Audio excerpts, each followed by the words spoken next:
അനുഗ്രഹിക്കപ്പെട്ട നല്ല സമയത്തിനായി ഞാൻ ദൈവത്തെ സ്തുതിക്കുന്നു, സ്തോത്രം ചെയ്യുന്നു. ദൈവവചനം ശ്രവിച്ചുകൊണ്ടിരിക്കുന്ന എല്ലാ ദൈവമക്കൾക്കും വീണ്ടും വരാമെന്ന് അരുളി ചെയ്തവനായ കർത്താവായ യേശു ക്രിസ്തുവിൻ്റെ ധന്യനാമത്തിൽ ഞാൻ എൻ്റെ സ്നേഹവന്ദനം അറിയിക്കുന്നു. ഇന്നത്തെ അല്പസമയത്തെ ചിന്തയ്ക്കായി സഭാപ്രസംഗി 7-ാം അധ്യായം 1-ാം വാക്യം നമുക്ക് വായിക്കാം. നല്ല പേർ സുഗന്ധ തൈലത്തെക്കാളും മരണദിവസം ജനന ദിവസത്തെക്കാളും ഉത്തമം. അനുഗ്രഹിക്കപ്പെട്ട ഒരു വേദവാക്യമാണ് നാം കേട്ടത്. സഭാപ്രസംഗി എന്ന പുസ്തകം ശലോമോൻ രാജാവാണ് എഴുതിയത്. ദൈവം ശലോമോന് ഏറ്റവും വളരെ ജ്ഞാനവും ബുദ്ധിയും കടൽക്കരയിലെ മണൽ പോലെ ഹൃദയവിശാലതയും കൊടുത്തുവെന്ന് 1 രാജാക്കന്മാർ 4-ാം അധ്യായം 29-ാം വാക്യത്തിൽ രേഖപ്പെടുത്തിയിരിക്കുന്നു. അതുകൊണ്ട് തന്നെ താൻ എഴുതിയ പുസ്തകത്തിലെ വാക്കുകൾക്ക് ദൈവം കൊടുത്ത ജ്ഞാനത്തിൻ്റെയും ബുദ്ധിയുടെയും സ്വാധീനം വളരെ ശക്തമായി നമുക്ക് ദർശിക്കുവാൻ കഴിയും. താൻ പറയുകയാണ്, നല്ല പേർ സുഗന്ധ തൈലത്തെക്കാളും മരണദിവസം ജനന ദിവസത്തെക്കാളും ഉത്തമം എന്ന്. നമുക്കിതിനെക്കുറിച്ച് അല്പമായി ചിന്തിക്കാം. ഒന്നാമതായി, നല്ല പേർ സുഗന്ധ തൈലത്തെക്കാളും ഉത്തമമാകുന്നു എന്നതിനെക്കുറിച്ച് ചിന്തിക്കാം.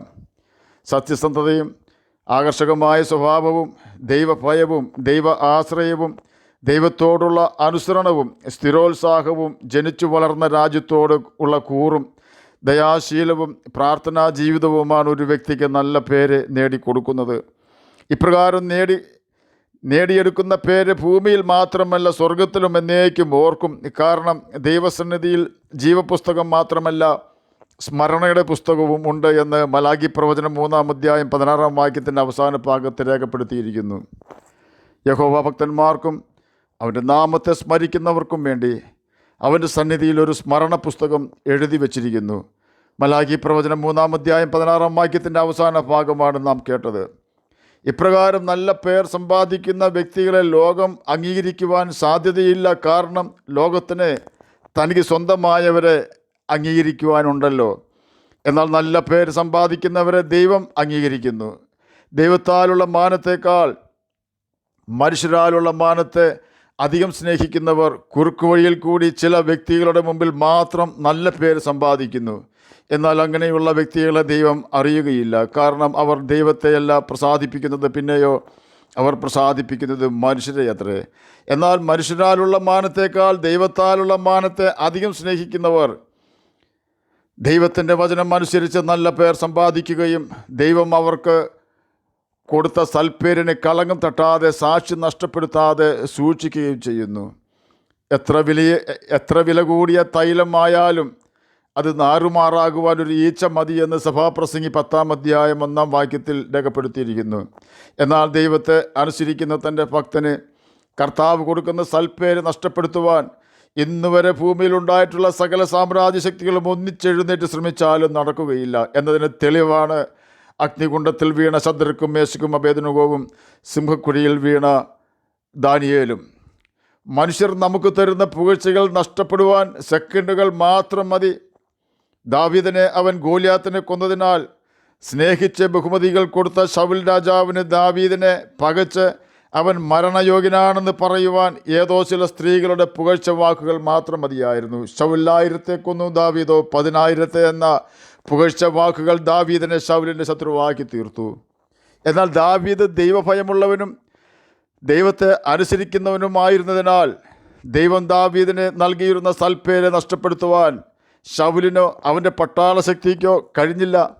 തന്നെയുമല്ല, അഹിതോഫെലിന് ദാവീദിൻ്റെ സൽപ്പേര് നഷ്ടപ്പെടുത്തുവാൻ ദൈവം അനുവദിച്ചില്ല.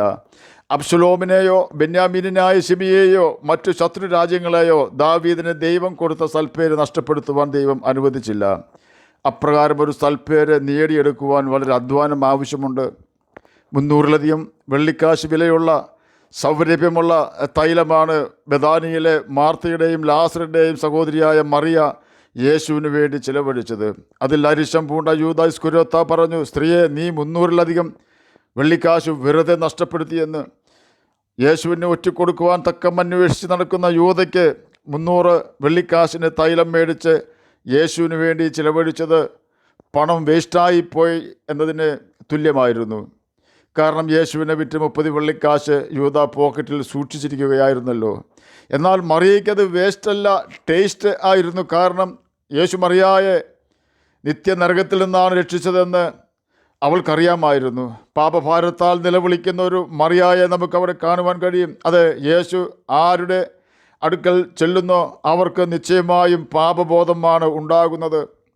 യേശുവിൻ്റെ ആത്മാവ് ഒരു വ്യക്തിയിൽ വന്നാൽ സമ്പത്തുണ്ടാക്കുവാനുള്ള ആർത്തിയല്ല, പിന്നെയോ പാപബോധമാണ് ആ വ്യക്തിയിൽ ഉണ്ടാകുന്നത്. ഒരു ദേവദാസനിൽ യേശുവിൻ്റെ ആത്മാവ് വന്നാൽ അവൻ ജനത്തിൻ്റെ പാപത്തിൽ നിന്നും അവരെ രക്ഷിക്കുവാൻ അവരുടെ പാപത്തിനെതിരെയാണ് പ്രസംഗിക്കുക. ഒരു പ്രവാചകനിൽ യേശുവിൻ്റെ ആത്മാവ് വന്നാൽ അവൻ സഭയ്ക്ക് ദൈവഭയമുണ്ടാക്കുന്ന കാര്യങ്ങളാണ് വിളിച്ചു പറയുക, അല്ലാതെ എങ്ങനെ പണമുണ്ടാക്കാമെന്ന സൂത്രപ്പണിയല്ല വിളിച്ചു പറയുക. ദൈവത്തിൻ്റെ ന്യായവിധി ഏറ്റവും അടുത്തിരിക്കെ സമാധാനമെന്ന് വ്യർത്ഥമായി പറഞ്ഞുകൊണ്ട് ജനത്തെ ലഘുവായി ചികിത്സിക്കുവാൻ യേശുവിൻ്റെ ആത്മാവ് സമ്മതിക്കുകയില്ല.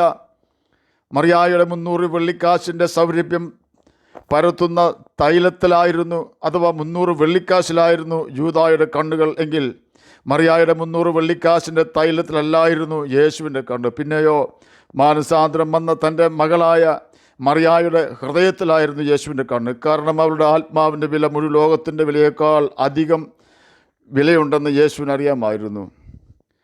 യൂദ മറിയായെ പരിഹസിക്കുന്നതൊന്നും മറിയ അറിയുന്നില്ല. അവൾക്ക് യൂദായുടെ പരിഹാസം ഒരു വിഷയമല്ല. കാരണം അവളിപ്പോൾ ഇരിക്കുന്നത് അവളുടെ ദുഷ്പേരും മാറ്റിക്കൊടുക്കുവാൻ കഴിയുന്ന ലോകരക്ഷകൻ്റെ പാദപീഠത്തിലാണ്. യേശു ആരാണെന്ന് യൂദയ്ക്കറിയില്ല എങ്കിലും മറിയയ്ക്ക് യേശുവിനെ മനസ്സിലായി. അവളുടെ വീണ്ടെടുപ്പുകാരനെ തിരിച്ചറിഞ്ഞതിനാൽ 300 വെള്ളിക്കാശ് അവൾ യേശുവിന് വേണ്ടി ചിലവാക്കി. യൂദ യേശുവിനെ തിരിച്ചറിഞ്ഞില്ല. അതുകൊണ്ട് തന്നെ അവൻ 30 വെള്ളിക്കാശിന് യേശുവിനെ വിറ്റുകളഞ്ഞു. നാം യേശുവിനെ വാങ്ങുന്നവരോ അതോ വിൽക്കുന്നവരോ? അതുവരെയും ബേഥാനി എന്ന ഗ്രാമത്തിൻ്റെ പേര് പാപിനിയായ സ്ത്രീയുടെ ഗ്രാമം എന്ന പേരിൽ അറിയപ്പെട്ടിരുന്നെങ്കിൽ യേശു അവരുടെ പേര് മാറ്റി. ഇന്ന് മാർത്തയുടെയും ലാസറിൻ്റെയും സഹോദരിയായ മറിയ അറിയപ്പെടുന്നത് നല്ല അംശം തിരഞ്ഞെടുത്ത മറിയ എന്ന പേരിലാണ്. യേശുവാണ് ഈ പ്രസ്താവന നടത്തിയത്.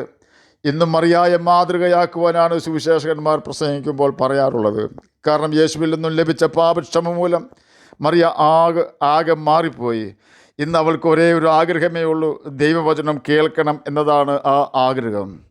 എന്നെ കേൾക്കുന്ന പ്രിയ ദൈവമകനെ, ദൈവമകളെ, നിത്യജീവൻ അവകാശികളായി തീരുവാൻ തക്കവണ്ണം യേശുവിൽ നിന്നും പാപക്ഷമ പ്രാപിച്ച് ഉപദേശപ്രകാരമുള്ള ദൈവവചനം കേൾക്കുവാനും അനുസരിക്കുവാനും നമുക്ക് തീരുമാനമെടുക്കാം. ദൈവത്തിൽ നിന്നും നല്ല പേര് സമ്പാദിക്കാം. വിശ്വസ്തൻ എന്ന നല്ല പേര് യേശുവിൽ നിന്നും നമുക്ക് പ്രാപിക്കാം. വർഷങ്ങൾക്ക് മുമ്പേ ഒരാൾ രാവിലെ വർത്തമാനപത്രം വായിക്കുകയാണ്. വലിയ ഹെഡിങ് കണ്ട സ്ഥലത്തേക്ക് തൻ്റെ കണ്ണുകൾ പാഞ്ഞു. മരണദൂതനായ ഡൈനാമിറ്റ് രാജാവ് മരിച്ചു എന്നായിരുന്നു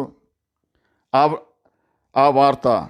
അക്ഷരാർത്ഥത്തിൽ ആ വാർത്ത വായിച്ചു കൊണ്ടിരുന്ന വ്യക്തി ഞെട്ടിപ്പോയി. ആ വ്യക്തി ആൽഫ്രഡ് നോബൽ എന്ന ഡൈനാമിറ്റ് ഉൾപ്പെടെ അനേകം കണ്ടുപിടുത്തങ്ങൾ നടത്തിയ വ്യക്തിയായിരുന്നു. അദ്ദേഹം ഒരു കാര്യം മനസ്സിലാക്കി.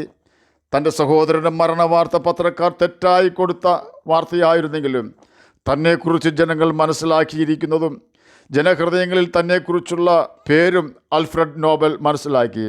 താനൊരു കാര്യം തീരുമാനിച്ചു. ഡൈനാമിറ്റ് കണ്ടുപിടിച്ചതുമൂലം തനിക്കുണ്ടായ ദുഷ്പേര് മാറ്റിയെടുക്കുവാൻ, സമാധാനത്തിന് ഒരു സമ്മാനം കൊടുക്കുവാൻ ഉതകുന്ന വിധം തൻ്റെ സമ്പത്ത് വിൽപത്രത്തിൽ കൂടി നീക്കിവെച്ചു. തൻ്റെ വിൽപത്രം വായിച്ച് കേട്ട കുടുംബാംഗങ്ങൾ ശക്തമായി ആ വിൽപത്രത്തിനെതിരെ ശബ്ദമുയർത്തിയെങ്കിലും ആൽഫ്രഡ് നോബൽ വഴങ്ങിയില്ല. അങ്ങനെ 1901 ആദ്യ നോബൽ സമ്മാനം വിതരണം ചെയ്തു. എന്ന് ആൽഫ്രഡ് നോബൽ അറിയപ്പെടുന്നത് മരണദൂതൻ എന്ന പേരിലല്ല, മറിച്ച് സമാധാനത്തിൻ്റെ പ്രതീകമായിട്ടാണ്. ജീവിച്ചിരിക്കുമ്പോൾ തന്നെ നമ്മെക്കുറിച്ചുള്ള മറ്റുള്ളവരുടെ അഭിപ്രായം അന്വേഷിച്ചറിയുന്നത് നല്ലതാണ് എന്ന് എനിക്ക് തോന്നുന്നു. സ്വയം തിരുത്തുവാൻ സന്മനസ്സുള്ളവർക്ക് തിരുത്താമല്ലോ. ആൽഫ്രഡ് നോബൽ കണ്ടുപിടിച്ച ദുരന്തം ഇന്നും ഭൂമിക്ക് പ്രതിസന്ധി ഉണ്ടാക്കുന്നുണ്ടായിരിക്കാം. എങ്കിലും തൻ്റെ ദുഷ്പേര് മാറ്റിയെടുക്കുവാൻ തൻ്റെ സമ്പത്തിന് കഴിഞ്ഞു. ഈ പ്രിയപ്പെട്ടവൻ സ്വർഗത്തിൽ പോയി കാണുമോ എന്ന് നമുക്കറിയില്ല. എന്നാൽ മറിയയ്ക്ക് തൻ്റെ പേര് പുതുക്കുവാൻ ആവശ്യമായി വന്നത് തൈലമല്ലായിരുന്നു, അവരുടെ മാനസാന്തരമായിരുന്നു. ഒരു പാപി മാനസാന്തരപ്പെടുമ്പോൾ സ്വർഗത്തിൽ സന്തോഷമുണ്ടാകുമെന്ന് സ്വർഗത്തിൽ നിന്നും വന്നവനായ കർത്താവായ യേശു ക്രിസ്തു തന്നെയാണ് പ്രസ്താവിച്ചിരിക്കുന്നത്. ആകയാൽ നമുക്ക് ആരോഗ്യമുള്ളപ്പോൾ തന്നെ നമ്മുടെ പേര് നല്ല പേരാണോ എന്ന് പരിശോധിച്ച്, നല്ല പേരാണെങ്കിൽ അത് നഷ്ടപ്പെടുത്താതെ സാക്ഷ്യമുള്ളവരായി ജീവിക്കാം. പേരിൽ മാറ്റം അനിവാര്യമാണെങ്കിൽ ആരെല്ലാം നിന്ദിച്ചാലും നമുക്ക് യേശുവിൻ്റെ സന്നിധിയിൽ മുട്ടുകുത്തി യേശുവിനോട് പറയാം, യേശുവേ, എൻ്റെ പേര് സമൂഹം ഇഷ്ടപ്പെടുന്നതല്ല, നീ ഇഷ്ടപ്പെടുന്നതല്ല, എനിക്ക് നല്ല പേര് തരയണമേ. പാപി എന്ന എൻ്റെ പേര് മാറ്റി നിൻ്റെ മകൻ അല്ലെങ്കിൽ നിൻ്റെ മകൾ എന്ന പേര് തരയണമേ. എൻ്റെ പേര് ജീവപുസ്തകത്തിൽ എഴുതുവാൻ തക്കവണ്ണം എനിക്ക് പാപക്ഷമ തരയണമേ എന്ന് പ്രാർത്ഥിക്കാം. അതിന് കർത്താവ് നമ്മെ സഹായിക്കട്ടെ എന്ന് പ്രാർത്ഥിച്ചുകൊണ്ട് ഞാൻ എൻ്റെ വാക്കുകളിൽ നിന്ന് വിരമിക്കുന്നു. നമുക്ക് പ്രാർത്ഥിക്കാം. ഞങ്ങളെ സ്നേഹിക്കുന്ന സ്വർഗീയ പിതാവേ, നല്ല പേര് സ്വീകരിക്കുവാൻ തക്കവണ്ണം അങ്ങയുടെ വചനം പ്രമാണിച്ച് ജീവിക്കുവാൻ അടിയനെയും അടിയനെ കേൾക്കുന്ന അങ്ങനെ കുഞ്ഞുങ്ങളെ സഹായിക്കുകയാണമേ. പാപത്തിൽ നിന്നും രക്ഷപ്പെടുവാൻ ആരെങ്കിലും ആഗ്രഹിക്കുന്നുണ്ടെങ്കിൽ ദൈവമേ, അങ്ങ് അവർക്ക് സമാധാനം നൽകിക്കൊടുത്ത് പാപത്തിൽ നിന്ന് ഒരു മോചനം കൊടുക്കുവാൻ അങ്ങേക്ക് ഇഷ്ടം തോന്നണമെന്ന് പ്രാർത്ഥിക്കുന്നു. അങ്ങയുടെ വചനം വായിക്കുവാനും ഗ്രഹിപ്പാനും അതിന് പ്രകാരം ജീവിച്ച് നിത്യജീവനാവകാശികളായി തീരുവാനും അടിയനെയും അടിയനെ കേൾക്കുന്ന അങ്ങനെ കുഞ്ഞുങ്ങളെയും സഹായിക്കണമേ. പ്രാർത്ഥന കേട്ടതിനായി സ്തോത്രം. യേശുവിൻ്റെ നാമത്തിൽ തന്നെ ആമേൻ. കർത്താവ് എല്ലാവരെയും അനുഗ്രഹിക്കട്ടെ. സ്തോത്രം.